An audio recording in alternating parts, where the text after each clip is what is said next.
こんにちは、のすけです。3ヶ月かけて平面を出した CPU クーラー、のすけスペシャルが、ディープクールの AK400 に負けてしまいました。動画の最後のなぞなぞ、皆さんは解けたかな？正解したコナン君には、まずい棒を差し上げますので、Twitter の DM、待ってます。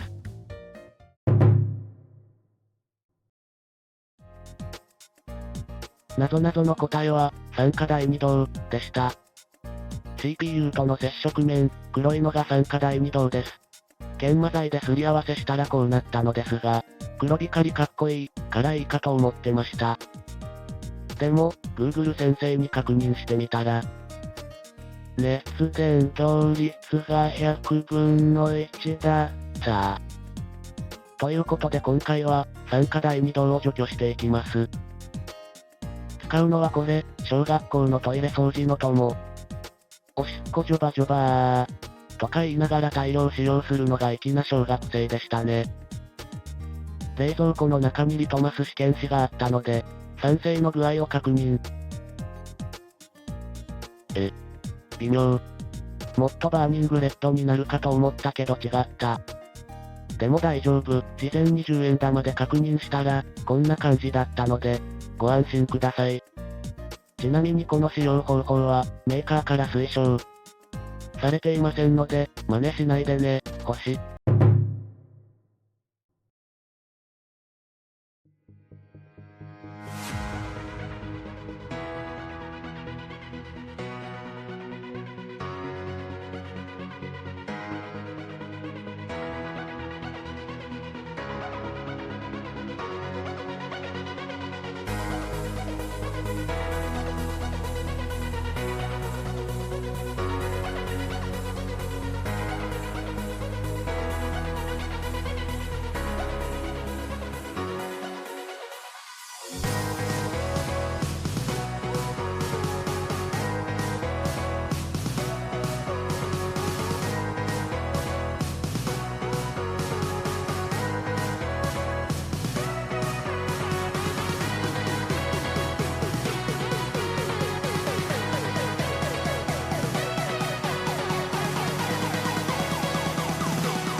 ということで、冷却性能を確認していきます。